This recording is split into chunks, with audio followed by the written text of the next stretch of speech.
Where? Washington. And I'm right now. No, over here. Hadley Historical Society. I also happen to be chairman of the cemetery committee, so I've spent some time here.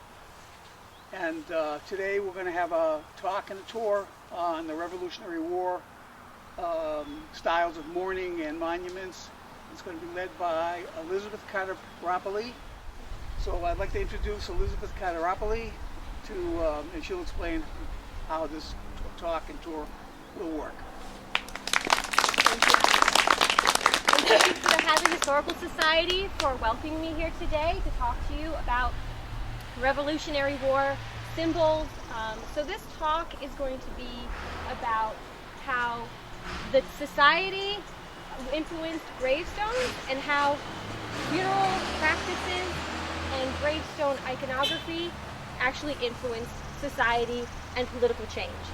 Before we begin, I always like to start with a land acknowledgement. Before European settlers were here, this was the home of the Nipmuc, Petumtuck, and Nonotuck people. They stewarded this land and buried their dead here long before this cemetery was established. So, a brief history of Old Hadley Cemetery. Hadley was settled in 1659 and incorporated in 1661, mostly by families from Hartford and Wethersfield, Connecticut. Many of the early settlers are buried here, and we might pass some of their markers here today. Many of the earliest graves, like most colonial graves, were unmarked, but later monuments were erected, and then sometimes they were erected years later by their descendants. And the earliest surviving gravestone is the twin table graves as husband and wife Rebecca and John Russell. Carving here really began by Joseph Nash in the 1710s. It's a very primitive style, and we will pass some of those graves as well.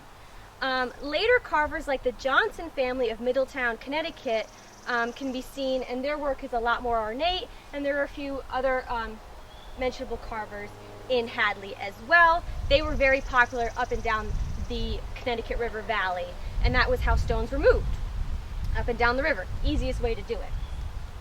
But again, however, we're here today to explore how gravestone symbols and funerary practices played a role in society and politics in the late part of the 18th century, and how society and politics influenced the motifs of gravestones and funerary practices, specifically the motifs of the American Revolution.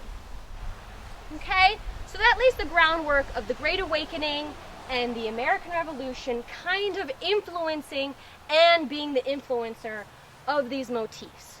So the next step of our tour is we're actually going to go around and I'm going to show you some examples of people in Hadley, their stones, that show these motifs.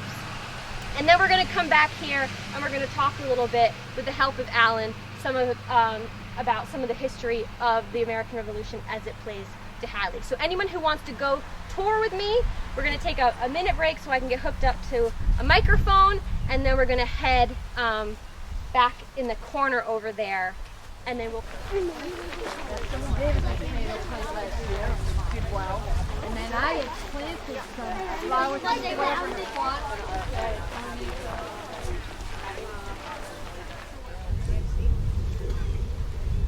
A few more friends, waiting for a few more friends. Do you know what kind of stone that is? It's red sandstone. Why is it in such good condition after all this time? Depends on, some of them are crumbled and you can't see anything, and some have a better, I don't know much about geology in that sense, but some of them just break apart. It depends on the quality of the stone.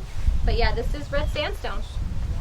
Very popular in the Connecticut River Valley. It hasn't been replaced then? I don't think so. I don't know the history of each individual stone, but this looks authentic. This carving does.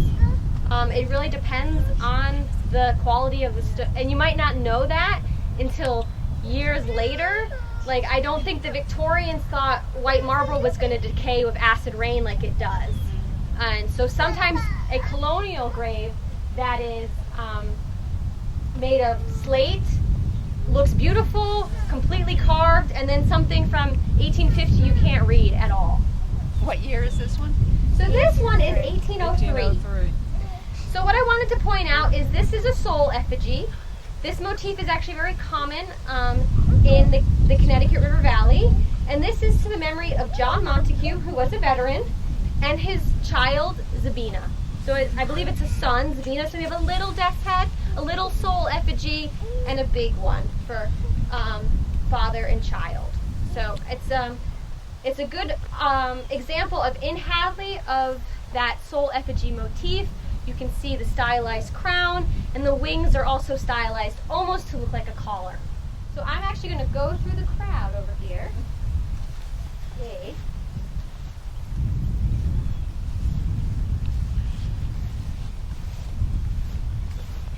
Also, especially ones with little.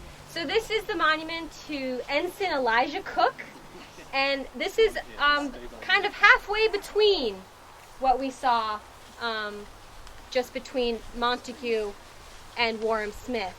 Is we have wings, but a very stylized, almost human-like face with hair and but the elongated nose that kind of is still skeletal in a way. So this is kind of halfway between. So that shows that transition. And this one's from 1794.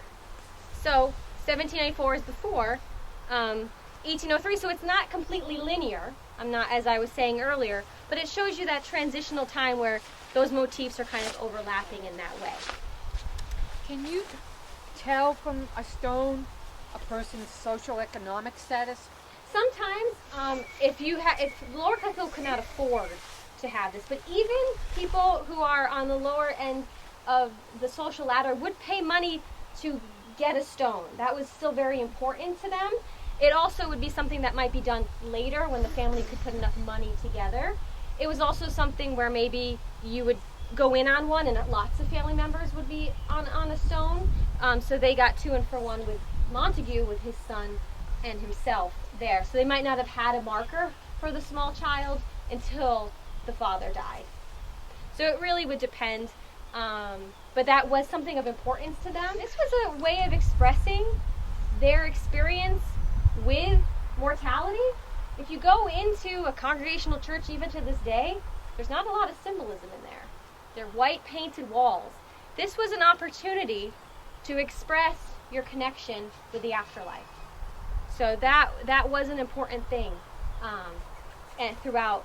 And it depends on, some people had more minimalistic tastes.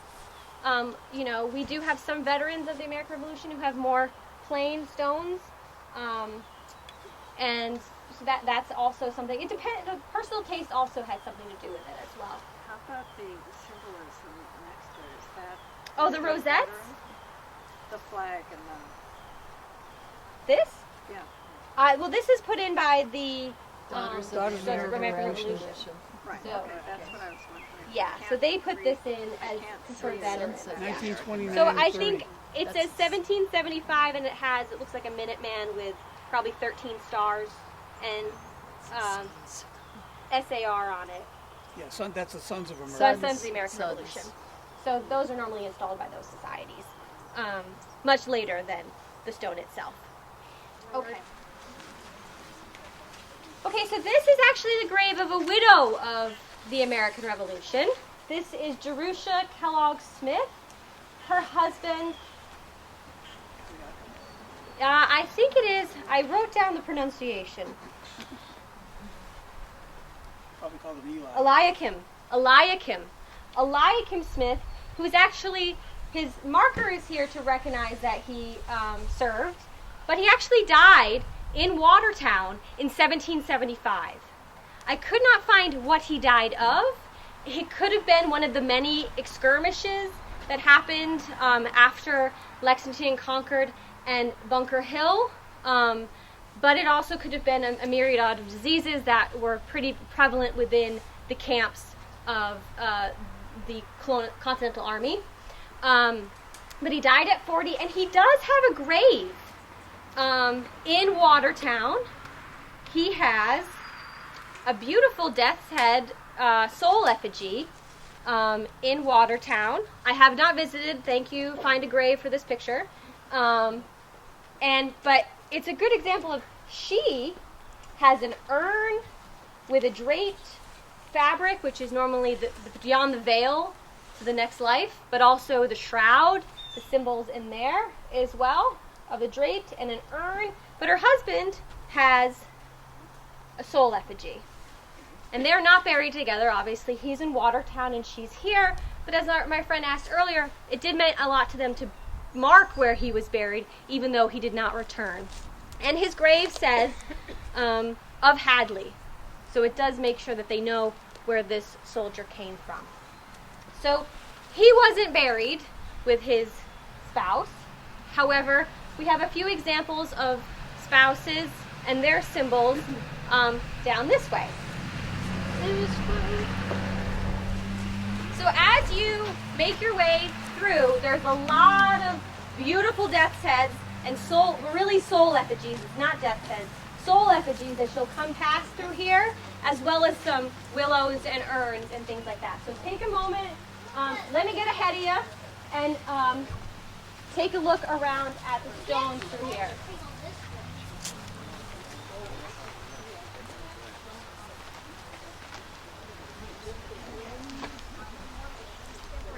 It is very different. You know Yeah, it is. So also you because there's white stains on it. I think that might be bird. Yeah, I know it's bird. They're leaving their mark.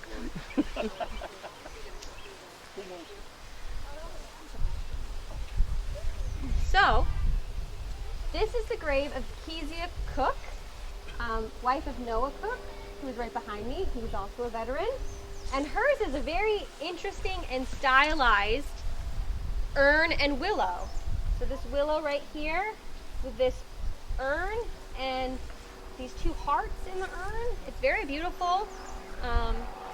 And something that was starting to be popular, you see pillars here. Again, that New Republic, that neoclassical look, my friends. And then that circle there was actually very popular. At the early 1800s, you see that circle around the lettering.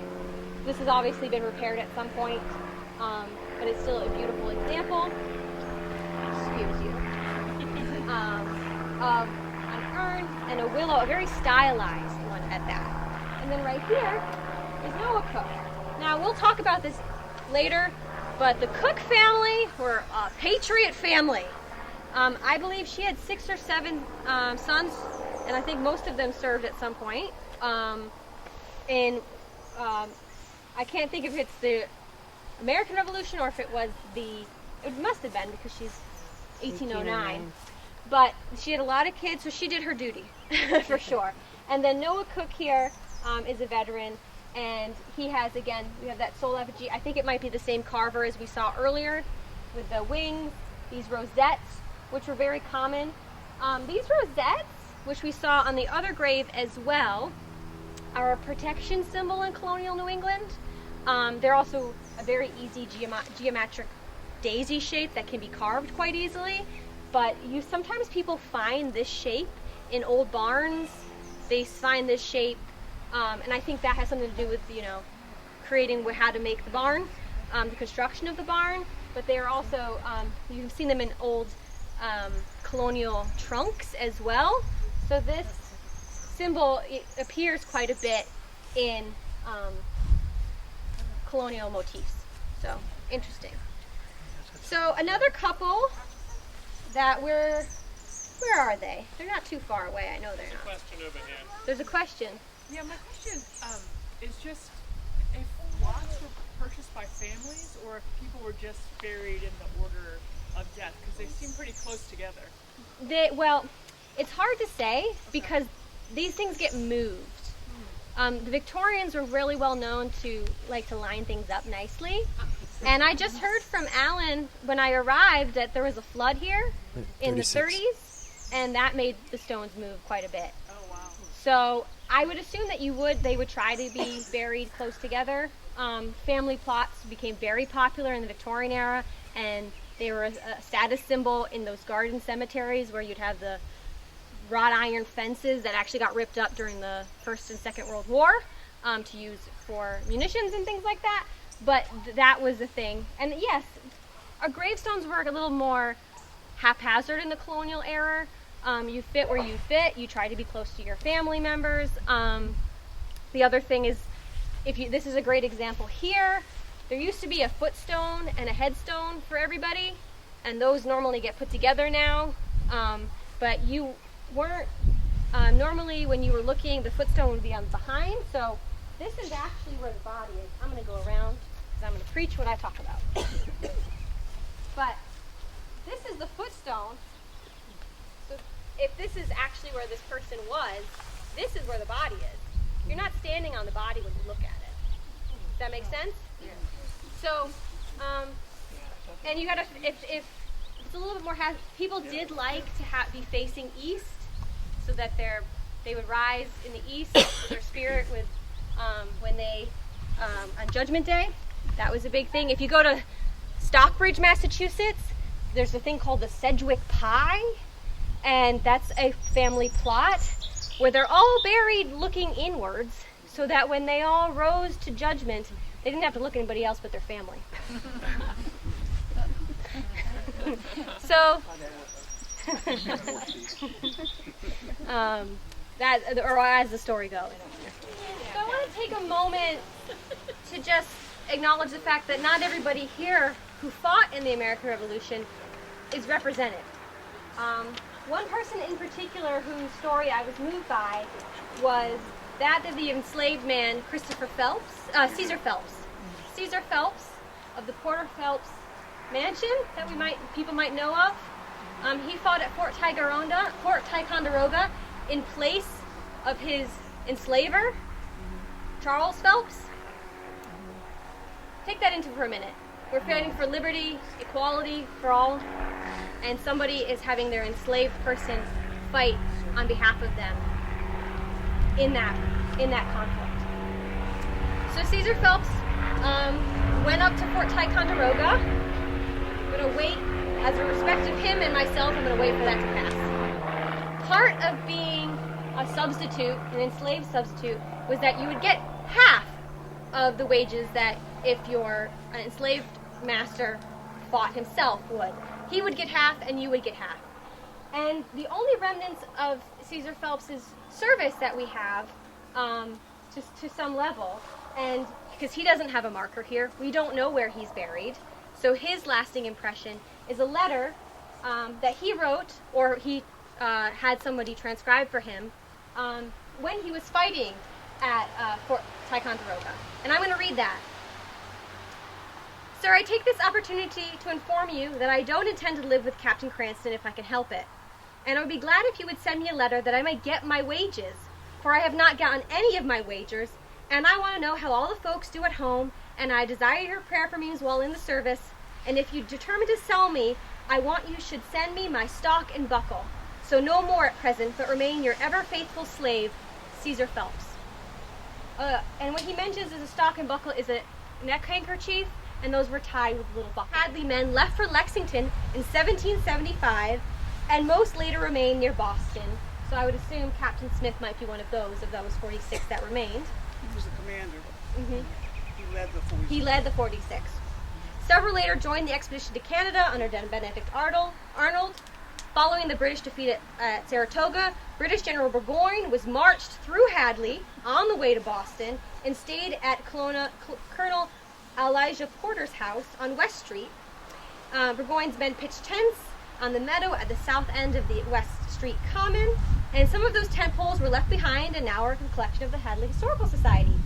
And some notable veterans from Hadley: Lieutenant Benjamin Colt, grandfather of Samuel Colt, the inventor of the Colt revolver; Levi Dickinson, later was the first broom manufacturer and agriculturist in the U.S. He actually has a very plain white marble grave. You can see that, and somebody left a little baby broom when I was here last time. Found a little baby broom next to his grave. Stephen Goodman was a ferryman and innkeeper.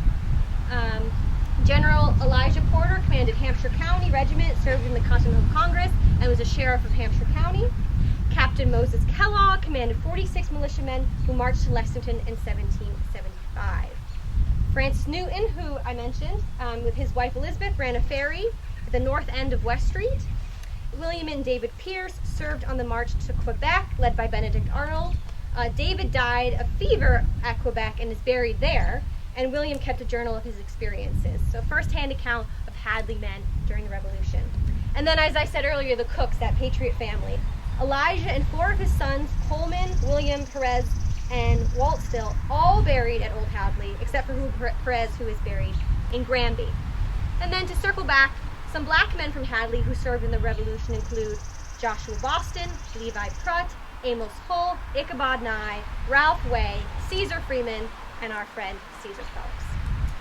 And then on the other side of things, because we can't forget the Brits, John Morrison served with the British in the Highlander Regiment, captured in Boston Harbor, sent to the Porter Phelps farm in Hadley to help with farm work, and he remained in Hadley afterwards and designed and maintained their gardens there. So this concludes my portion. If Alan would like to talk anything more about the Revolution, or if we have any questions that I can't answer, he might be able to. But thank you so much for joining us today. I hope you had a good time. I would like to add one bit of information that just came to me today, about the information about the Hadley experience during the Revolution, and that relates to Burgoyne, General Burgoyne, who was the commander of the British forces at Saratoga and surrendered. That was a big turning point in the war, and he was marched to Boston.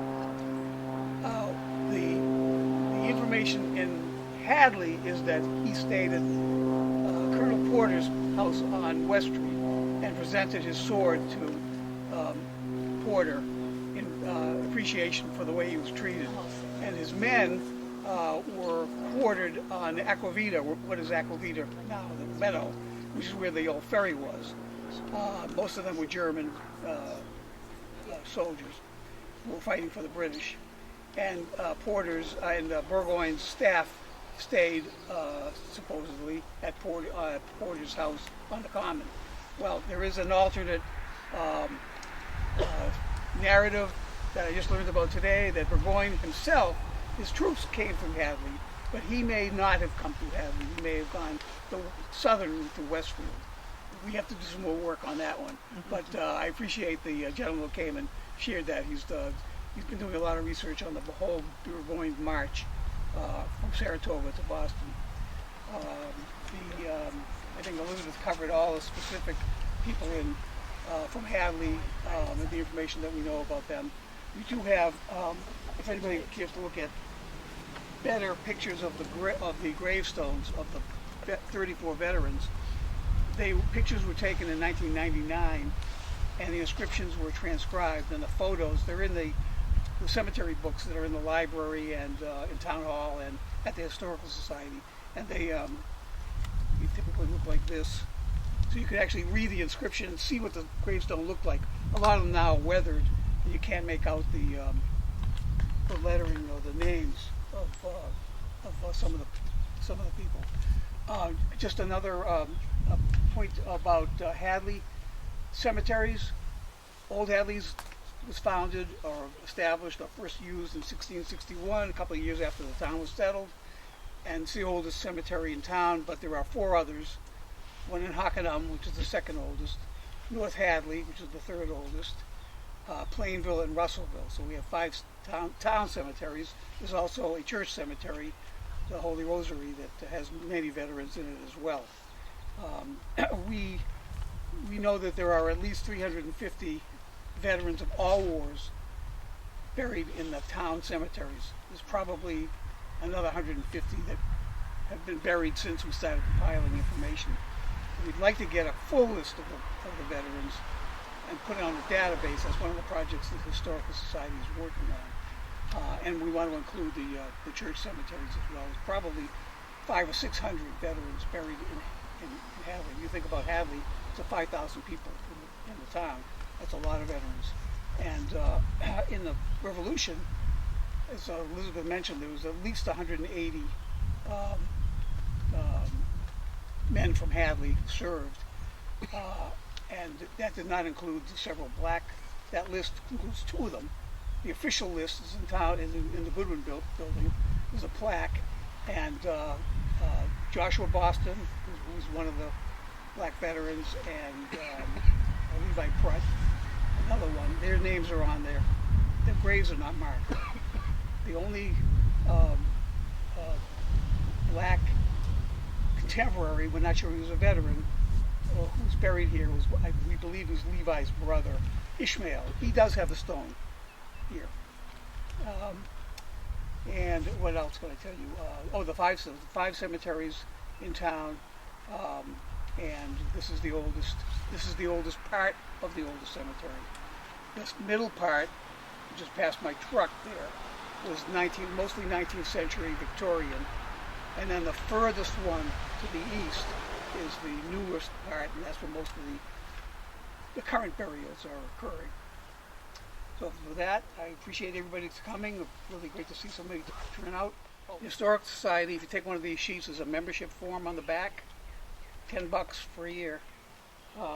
We have open houses on the third Sunday of every month during the spring and summer and fall. And our headquarters, our museum, is on 12 Middle Street. I'm sure a lot of you have driven by it. I'd love to see you there as well.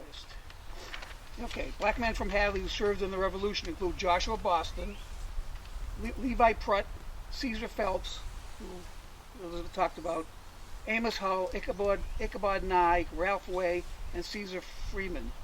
Okay, they were all from Hadley. They didn't all end up in Hadley at the end.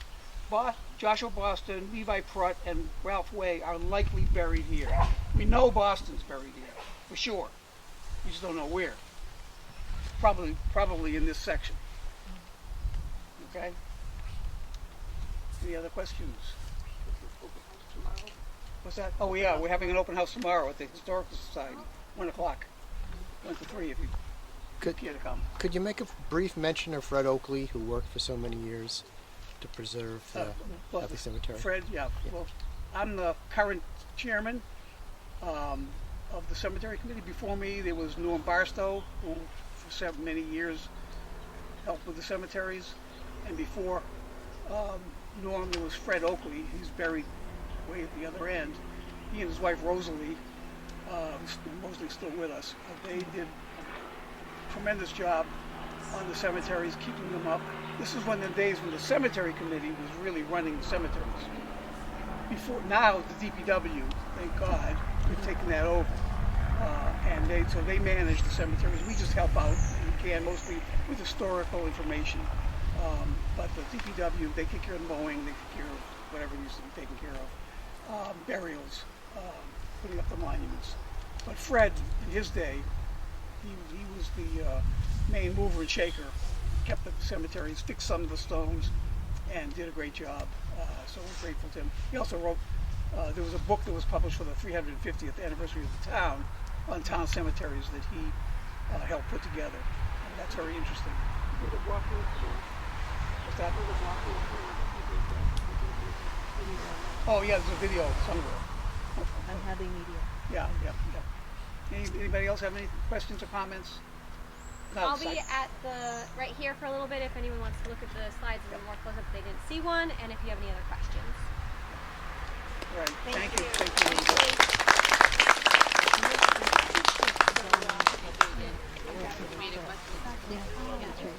Yeah.